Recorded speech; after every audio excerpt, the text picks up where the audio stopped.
Sarhijan. Como vão? Bem-vindos a mais um vídeo do canal MOPC Linguística. No vídeo de hoje, Romani Chib, a língua romani, a língua dos ciganos, desse incrível povo nômade da Europa e do Oriente Médio. Antes de continuar o vídeo, não se esqueçam de explorar a nossa coleção de vídeos, que já descrevem praticamente todas as línguas do mundo. Línguas como asteca, piemontês, quimbundo, georgiano, grego, yanomami, malaio, javanês, finlandês, tailandês, tibetano, armênio, persa antigo, sânscrito, sumeriano, etrusco. Já está tudo aqui no canal, seja em vídeos específicos sobre a língua ou na coletânea, em vídeo de coletânea de áreas linguísticas ou de famílias linguísticas, né? E considere também, se você apreciou o conteúdo aqui do canal, considere contribuir para o canal através do Apoia-se ou através de algum outro método listado aí abaixo do vídeo. Bom, para começar esse vídeo a gente tem que discutir uma coisa muito interessante. Qual é a origem dos ciganos? Por muito tempo isso foi um grande mistério. Seria a origem deles o Egito, a Pérsia, a Rússia, o Marrocos, o norte da África, a Romênia, a Turquia, o Império Otomano, a Albânia. Não se sabia exatamente de onde eles vinham. Será que eles tinham se originado na própria Europa? Será que eles tinham vindo do Oriente Médio, da Ásia, da África? Por muito tempo isso foi uma questão bastante controversa. Não é à toa que em algumas línguas a palavra cigano, né, como em inglês, remete ao Egito, como gypsy, né? Gypsy vem de Egyptian, egípcio, né? E também gitano em espanhol, que também seria de egiptano. Até que por volta do século XVIII, os europeus começaram a estudar as línguas de maneira um pouco mais sistemática e determinaram que o falar dos ciganos europeus, que naquela época já estava dividido em uma série de dialetos bastante divergentes, pertencia ao ramo ariano das línguas indo-europeias, ou seja, ao ramo daquelas línguas que predominam na Ásia, entre a Pérsia e a Índia. O romani era, na verdade, um membro, um parente bastante próximo das línguas faladas hoje no norte da Índia. O filólogo Ralph Turner, em 1927, finalmente determinou, num artigo publicado como The Position of Romani in Indo-Aryan, a posição da língua dos ciganos dentre as línguas arianas atuais da Índia. Estabeleceu, sem dúvida, que a língua dos ciganos é uma língua indiana. Mas isso ainda não resolve o problema de como que eles se originaram na Índia. Por que houve um povo na Índia que resolveu se destacar da população normal, agrária, sedentária, fixa, e passou a ser um povo nômade que não tem realmente nem lenço nem documento e fica vagando pelo mundo. E não só não tem território, como acontece com outros povos, como os curdos, né, que eu já acabei de fazer um vídeo aqui no canal, agora pouco tempo atrás, sobre os curdos, que são a maior etnia do mundo sem um território. Já os ciganos, os romanis, são uma etnia que também não tem território, mas ao contrário dos curdos, eles não querem ter território, eles não se associam a um território específico, eles estão espalhados por vários povos, por vários países da Europa, do Oriente Médio, nunca tiveram território.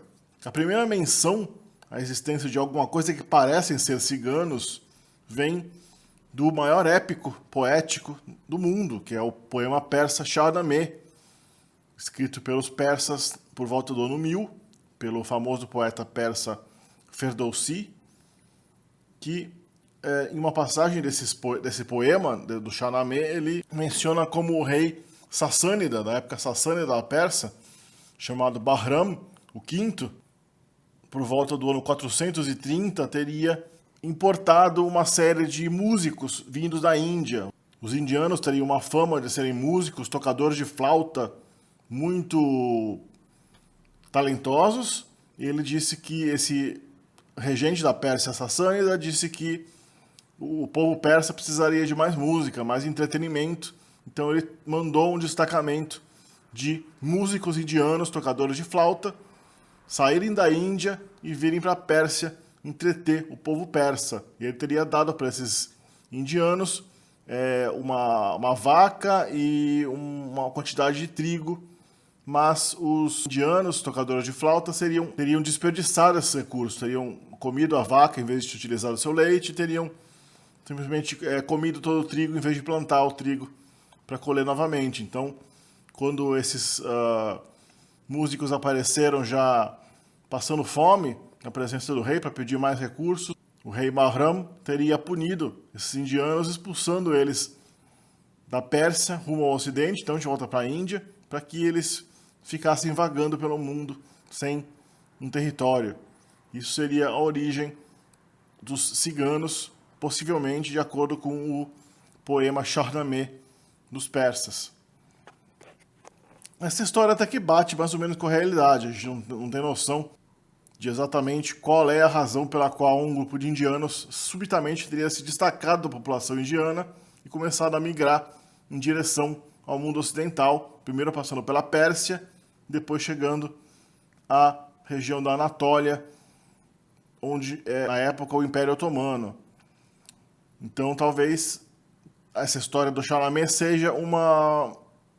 tenha alguma verdade, talvez tenha sido realmente um povo de artistas, de entretenimento, circenses, né? Ele tem esse lado meio que circense, que foi cooptado pelos persas e eventualmente se tornou nômade, perdeu seu rumo, acabou migrando em direção ao ocidente, perdeu sua noção de história, porque não era realmente um povo, era meramente uma classe de trabalhadores de entretenimento, que passaram a viver dessa maneira, então, como músicos e como leitores de mão e todo esse tipo de coisa, né?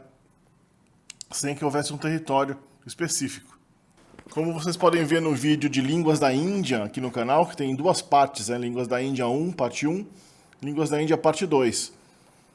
A gente tem esse mapa aí que eu fiz mostrando as línguas da Índia, mostrando que o romani, o cigano, a língua dos ciganos, é um parente aí do Gujarati, né? Talvez seja a língua mais próxima do Nepali, e também do Nepali, do Hindi, do Sindhi, do Punjabi, que são essas línguas faladas no norte e no noroeste da Índia. Nesse outro mapa eu ampliei com detalhe aqui as línguas romanis, né, para mostrar que na verdade não tem uma língua só, na verdade existem 3 grandes línguas ciganas no mundo, que são os romanis, são os ciganos propriamente ditos, que são os ciganos da Europa. Tem também os domares e os lomavren. Os domares e os lomavren são povos aparentados aos ciganos que ficaram no Oriente Médio, que são mais de 3, 4 milhões de pessoas que habitam boa parte do Oriente Médio e do norte da África, e já falam uma variedade bem diferente dessa língua indiana original dos ciganos. Os que foram para a Europa são chamados de romani, ou de ciganos em português. A gente vai ver a terminologia específica dessa etnia mais tarde, agora daqui a pouco no vídeo. A língua dos ciganos europeus, o romani europeu, é dividido em 2 principais complexos dialetais. O romani do norte, que inclui o Sinti, Calderache, também o romani ibérico, que deu origem à língua mista caloca, falada pelos romanis aqui do Brasil. E o romani do sul, que é o mais forte da Europa, porque fica na região dos Balcãs, onde os ciganos ainda se concentram em grande parte da Europa, com 2 principais dialetos, o romani balcânico, que se subdivide em uma série de dialetos, e o Vlax, que também é falado na região dos Balcãs. Que a gente tinha uma comparação dos numerais nas 3 principais línguas ciganas, incluindo aqueles ciganos do Oriente Médio, né, os domares e os lomavren. A gente vê aí em negrito as 3 línguas ciganas e as outras línguas arianas modernas. E o sânscrito também, que é uma língua ariana antiga que está próxima de ser a mãe das línguas arianas, né? Então a gente tem o hindi, o bengali, que é falado no Oriente já, né, da Índia, na parte de Bangladesh, em Calcutá. O romani, o domari e o lomavren, que são as línguas ciganas. E o persa, já representando uma variedade bem ocidental das línguas arianas. A similaridade é mais do que clara. A gente vê apenas que no romani europeu, como a gente está vendo aí no meio da tabela, entre colchetes, o numeral para 7, para 8 e para 9, na verdade, são importações do grego. Quando os ciganos entraram na Europa, na época do Império ainda bizantino, o Império Otomano não tinha absorvido totalmente o Império Bizantino, os europeus se depararam com os gregos. A língua falada na região dos Balcãs era claramente o grego, e a principal influência, e a primeira grande influência europeia sofrida pela população cigana na Europa, lá por volta do ano 1000 e pouco, 1100, quando os ciganos começaram a aparecer pela Europa, foi a influência do grego sobre o romani. Então, esses numerais aí, 7, 8 e 9, foram perdidos na língua romani e foram substituídos pelos seus equivalentes em grego. Mas a gente vê que o Domari e o Lomavren preservam os numerais originais arianos, a forma de Haut, ou Heist e Na, no Domari, e de Haft, Hast e Nu, no Lomavren, embora essas formas do Lomavren parecem ser importações diretas do persa. São idênticas demais ao persa para serem meramente coincidência. Elas estão bastante diferentes das formas indianas que a gente vê aí, Sat, Ot e No, ou Noi, nas línguas indianas. Aqui um pouco de vocabulário, focando nas partes do corpo. Em Romani, europeu. Em Punjabi, que é uma língua da região do Punjab, no noroeste da Índia, também conhecida por ser a língua dos Sikhs, esse grande grupo religioso dessa região indiana. O Hindi, que é a grande língua do norte da Índia, a língua oficial da Índia, a língua mais importante da Índia moderna. E o Gujarati, que é uma língua falada na Índia Ocidental, na região do Gujarat, em Ahmedabad, também é uma língua bastante proximamente relacionada ao romani. A similaridade lexical entre o romani e as línguas da Índia moderna, ela pode ser vista de maneira bastante clara em uma série de palavras, mas a derivação, a distinção, a separação entre as línguas se mostra bastante clara em uma série de palavras. A gente vê aí que tem palavras muito parecidas e algumas palavras completamente diferentes, devido ao fato que os romanis, né, os ciganos, já se separaram da Índia faz pelo menos uns 1500 anos. Aqui a gente vê a principal distribuição dos dialetos, aí focando nessa linha do meio, que divide entre os dialetos do norte, as línguas romanis do norte, e que também predominam na Europa Ocidental, e as línguas romani da região da Hungria e dos Balcãs, que hoje formam a maioria dos falantes, e vai ser nesses dialetos balcânicos que eu vou me concentrar aqui na descrição linguística nesse vídeo. O dialeto balcânico tem cerca de 600 mil falantes hoje, e é o maior dialeto. O Vlax, que é falado um pouco mais ao norte do Balcânico, na região já lá da Romênia e da Moldávia e da Ucrânia, tem hoje cerca de 500 mil falantes. E o Sinti predomina na região, já é um dialeto setentrional e predomina na região da Alemanha e da França. Existem também línguas bistas, né? Inevitavelmente os ciganos, ao migrarem para tantos países, eles acabaram desenvolvendo uma série de línguas mistas entre o romani e as línguas locais, chamados para-romanis. São línguas paralelas ao romani, inclusive o caló, que é a língua que se desenvolveu entre os ciganos da Península Ibérica. A migração para a Península Ibérica, para a região de Espanha e Portugal, se deu de maneira um pouco posterior, uma época um pouco posterior, mas mesmo assim os ciganos da Península Ibérica desenvolveram um falar bastante típico chamado caló, que também legou uma série de palavras para as línguas da Península Ibérica, especialmente o espanhol. Tem muitas palavras, especialmente no mundo da gíria, das palavras informais, das palavras até vulgares em algum caso, tem muitas palavras de origem romani. E o português também chegou a herdar algumas palavras, embora algumas dessas tenham sido, na sua maioria, através de influência indireta, através do espanhol. Palavras herdadas do espanhol, como fuleiro, por exemplo, e chulé, que tem supostamente origem romani. Hoje na Europa, a população romani, como eu já disse, se concentra principalmente nos Balcãs. A Bulgária tem a maior proporção de romanis na Europa, com cerca de 10% da sua população sendo romani. A Macedônia eslava tem também quase isso, né? A Eslováquia tem uma população bem grande também, sendo a maior população mais ao norte, né? Já saindo dos Balcãs, que a Eslováquia não é um país balcânico. A Romênia, que tem a maior população em termos de números gerais, também tem uma proporção grande, de cerca de 8,3% da sua população. A Sérvia, a Hungria, a Turquia também têm populações substanciais. Na época da Segunda Guerra Mundial, a gente não pode esquecer que os ciganos também sofreram um holocausto, assim como os judeus que foram perseguidos e assassinados pelos nazistas. Os romanis, não só da Alemanha, como de boa parte da Europa Oriental, foram caçados pelos nacionalsocialistas e foram colocados em campos de concentração e foram assassinados em grande quantidade. Esse holocausto cigano é chamado na língua romani de poraimo. Poraimo, ou no plural, no português a gente chama de poraimos, colocando no plural nosso. Esses poraimos foram o segundo maior holocausto étnico causado pelo regime nacional-socialista da Alemanha naquela época, nos campos de concentração. Também existem os ciganos do Oriente Médio, como eu já disse, tem uma população grande de romanis na Turquia e tem aqueles lomavrens e domares que são predominantes em boa parte do Iraque, da Pérsia, do Paquistão, do Egito, da Líbia, formando também outras populações que são chamados ciganos do Oriente Médio. Quanto à população em números brutos, né? A Romênia tem entre 600 mil e 1 milhão de romanis. O número varia bastante porque muitos não se declaram como romanis por sofrer muito preconceito. Os romanis, os ciganos.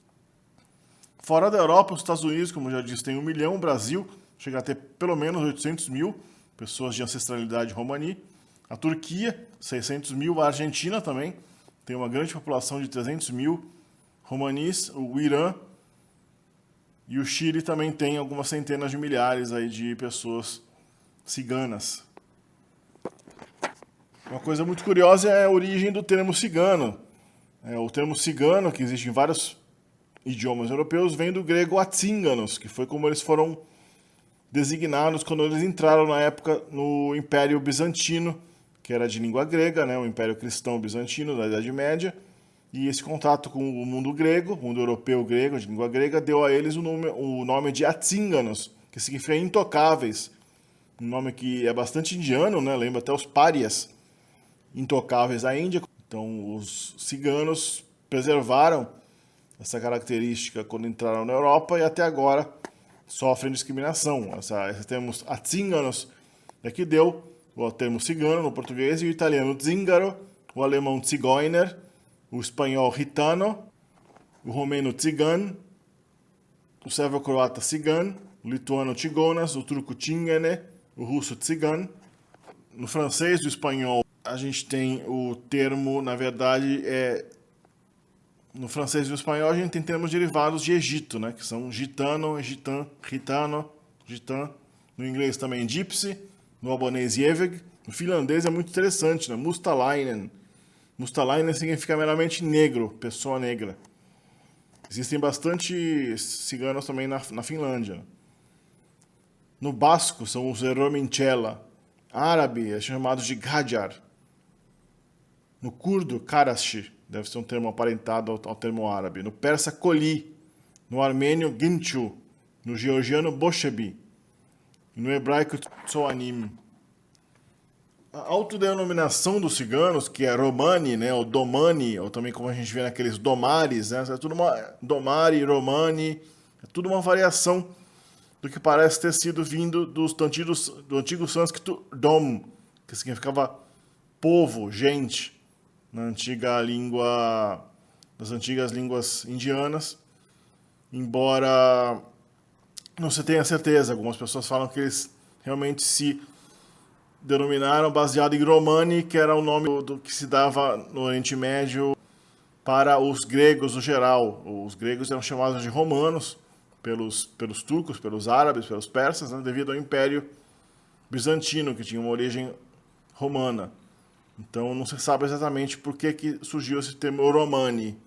Romani, Romani, ou Domari, que são variações fonéticas da mesma palavra.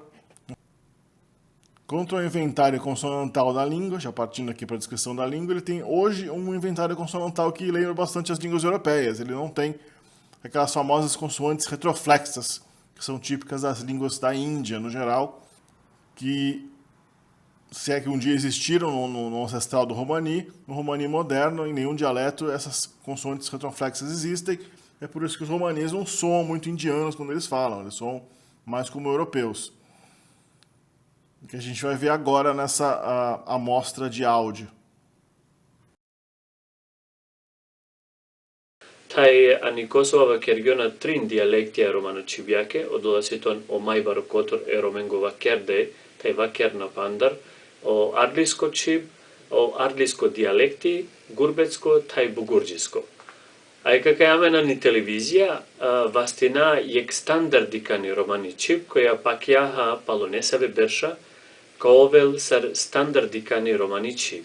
Sium kotor jeka grupako koja kerala buti vašo standardizipe romana civiako, tai pakiava kai butsigate site standardizingol e romani cib ano Balcani tai mai bukle. Essa amostra foi tirada do canal Wikitongue. Aqui a gente vê o sistema pronominal do romani balcânico moderno. Tem as formas básicas, que são usadas como sujeito, uma forma oblíqua, que são usadas como complemento de verbo e como objeto de preposição, e uma forma possessiva também. E a terceira pessoa singular, a diferença entre essas duas formas é que uma é masculina e outra é feminina, né? Ou seria o ele, e oi seria ela. Também tem um morfema reflexivo, né? Que vale para todas as pessoas. Pes e pesro. Então, por exemplo, se a gente quiser falar eu te amo, em cigano é me tut como. Me é a forma objeto, é a forma sujeito, a forma reta, né? Do pronome de primeira pessoa. Tut, como a gente viu na tabela, é a forma objeto. E o verbo kamo, que é relacionado à palavra kama, que é amor em sânscrito, né? Como a gente conhece do título daquela obra Kama Sutra, é o verbo amar, na língua dos ciganos. Aqui o sistema pronominal do romani comparado ao hindi, onde a gente pode ver que realmente não precisa ser nenhum gênio para notar que o romani é uma língua derivada das línguas da Índia. A gente tem um sistema pronominal extremamente parecido ainda entre as línguas norte-indianas, arianas e o romani. Me, men, tu e tu.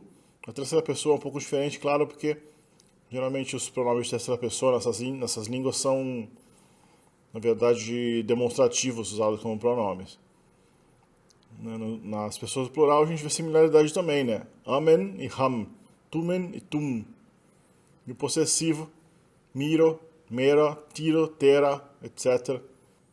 Onde a gente vê o morfema ro, que marca aí a posse nos pronomes. Né? O romani não é uma língua ergativa, ao contrário das línguas norte da Índia, como o próprio hindi, o gujarati, o nepalês, o punjabi, não tem a ergatividade cindida. Aqui o verbo sa, que é o verbo ser e estar, conjugado no presente. A gente vê que tem uma forma só para o plural. A forma singular, às vezes, na primeira pessoa tende a ser com M ou com N, depende do dialeto, sun ou some. E aqui a gente vê a negação do verbo ser com a partícula ti, que é colocada antes do verbo. Isso vale para outros verbos também. E aqui a formação do equivalente do verbo ter. Não existe um verbo ter específico em romani. Então eles usam o verbo ser, mas o possessivo da expressão é colocado na forma oblíqua. Como a gente vê aqui, né, o pronome de primeira pessoa está na forma oblíqua para marcar eu tenho irmão, e no negativo tem uma forma especial do verbo ser, que é uma forma negativa. Não se usa o ti para negar o verbo ser. Aqui se usa essa forma específica aí, nai, nas, para indicar a inexistência na expressão de ter. Aqui o verbo quer, o verbo fazer, que também é um verbo tipicamente ariano, né, com o cognato do verbo kur, que é o verbo fazer no sânscrito, no persa antigo, né, kur, de onde vem a palavra karma, tão famosa no mundo ocidental, né, devido à filosofia hindu. A palavra karma designa meramente um feito. vendo o verbo fazer. A gente tem a conjugação normal aí de um verbo regular, me querau, tu queres, ov quereu, amen queras, tu men queran, on queran. Aqui o verbo ir já é um pouquinho diferente, o verbo já, me jau, tu jás, ou jau, amen jás, tu men jan, on jan. O verbo jan, que é o verbo saber, né? Tão parecido com as línguas indianas. No hindi esse verbo é jana. Me janau, tu janes, on janel, amen janas, tu men janan, on janan. Ao contrário do que aconteceu nas línguas da Índia, né? O romani ainda preserva um resquício das declinações, das conjugações, né? Marcação de pessoa indo-europeia, né? As línguas da Índia moderna tipicamente perderam a conjugação verbal simples e tem, na verdade, uma conjugação baseada num particípio mais um verbo auxiliar. Então não tem mais essa conjugação simples que a gente vê no romani. O sintagma nominal no romani tende a ser dan, determinante, adjetivo, nome. E é curioso que no romani, por influência do grego especialmente, se desenvolveu um artigo definido, bem aos moldes europeus, usado aí nesse sintagma nominal. A gente tem, portanto, até o barochavo, o grande menino, significa o menino grande. Então o artigo definido no romani é o para o masculino e para o feminino, que é bastante idêntico ao grego, né? O grego também é o para o masculino e para o feminino. E para o plural, que também é bem grego, né? Embora a pronúncia no grego moderno seja i aí no plural. E também uma forma oblíqua que ganha um L no começo. Eu não sei exatamente por que vem daí, porque isso não é grego. Esse L não está presente no artigo masculino, no artigo definido grego, mas no romani ele está aí sim. O substantivo em si também se declina.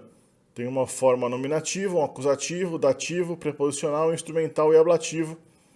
Embora, na verdade, a gente possa reduzir essa declinação a uma forma nominativa e uma forma oblíqua, a partir da qual você coloca as terminações de caso dos outros casos depois dos casos oblíquos, né? Então a gente tem rom, que é pessoa ou homem, tem a forma oblíqua romes, e em cima desse romes é que você forma praticamente todas as outras formas, né? No plural, a coisa é um pouquinho mais diferente, mas também a gente tende a ver que existe uma forma roma, que é a forma reta, e uma forma romen, que é a forma oblíqua, né? Só o instrumental que é um pouco mais regular. A palavra pen, irmã, também tem a mesma configuração, né? Tem pen na forma reta, penha na forma oblíqua, e a partir daí você coloca só o que, o te, o ra, o ter, que formam as respectivas formas dos outros casos. No plural também, né? A gente tem penha na forma reta, penhen na forma plural, e a partir dessa forma penhen na forma oblíqua, né? E a partir dessa aí que você constrói os outros casos. Então a gente tem aqui o halo, o homem, e pirne, a amante. O haleske seria do homem, né? A forma oblíqua, né? Hales, mais o genitivo que também é tipicamente indiano, né? Essa partícula forma o genitivo nas línguas do norte da Índia também, ki, no final. O haleske pirni seria a amante do homem, ou i haleske pirni. Você vê que o artigo definido ele pode se referir tanto ao homem quanto à mulher e não muda o significado, né? Coloca o artigo masculino do hales ou o artigo feminino i da palavra pirni, que é amante. O romani tem essa peculiaridade aí de permitir ambas as formas. Lako romesko nautis janaules. Eu não sei o nome do marido dela. O romani tem gênero nos substantivos também. Então tem o gênero masculino e o gênero feminino, como também é típico das línguas arianas indianas modernas. Então, alguns substantivos, inclusive, têm formas que variam para mostrar a divergência de gênero quando a palavra se refere a um ser vivo, um ser humano também, e animais. Então, rom, que é uma pessoa, especificamente quando é em referência aos próprios ciganos, né? Tem romni, que é a cigana, né? Gajo, que é o não cigano, a palavra gajo no português vem daí também, né? Que é uma pessoa não cigana, né? Faz o feminino gaji. Balo, que é porco, faz bali, porca.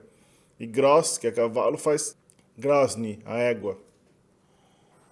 O romani tem tanto posposições quanto preposições, sendo que as preposições foram formadas por influência das línguas europeias, especialmente do grego, sobre o romani à medida que eles foram se estabelecendo na Europa, né? Originalmente, as línguas do norte da Índia têm apenas posposições, ou seja, são preposições que vêm depois do substantivo a que se referem. Elas tomam a forma oblíqua dos pronomes, como eu já disse, né? Então, para ele é les-te, o sufixo te, mas o les, que é a forma oblíqua da terceira pessoa masculina, né? Para mim, a gente sabe que man, né, a forma oblíqua de me, que é o pronome de primeira pessoa, então para mim é man de. Você vê que aí a forma do sufixo posposicional te muda para de, no caso de mande, porque N é uma consoante sonora, então sonoriza-se o T para D.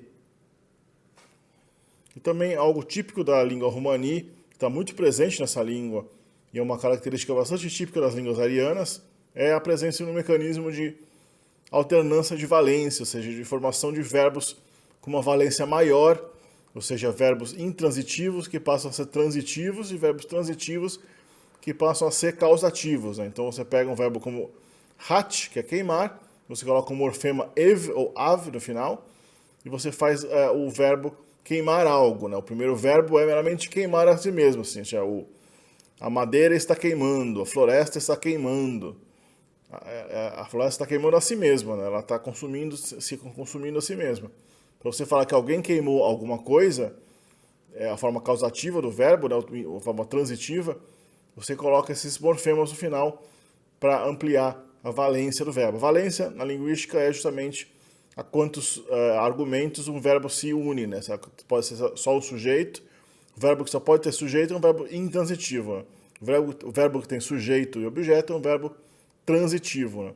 E o verbo que tem sujeito e mais de um objeto pode ser visto como um verbo causativo, né? Fazer alguém fazer alguma coisa. Então, você poderia também formar um verbo como eu fiz ele queimar a madeira, né? Eu mandei ele queimar. Bom, eu espero que esse vídeo tenha valido a pena. É um vídeo bastante difícil de pesquisar, mas muito pedido aqui no canal, porque realmente a língua romani é uma língua de difícil acesso, de difícil pesquisa, pouco material sobre ela, muito material. Cada livro fala de um dialeto diferente, então foi difícil aqui fazer uma visão coerente de uma coisa só, né? Porque tem muita variação nessa língua. Mas, de qualquer maneira, foi bastante interessante, né? Ver que tem uma língua indiana na Europa e, por consequência, até aqui nas Américas, né? Não se esqueça de deixar seu like, de se inscrever no canal, de também deixar no comentário qual é o vídeo, qual é o tema de linguística ou a língua específica que você gostaria de ver abordado aqui no canal, né? Considere uma contribuição para o canal através do Apoia-se ou de algum outro método listado aí abaixo do canal. E até o próximo vídeo.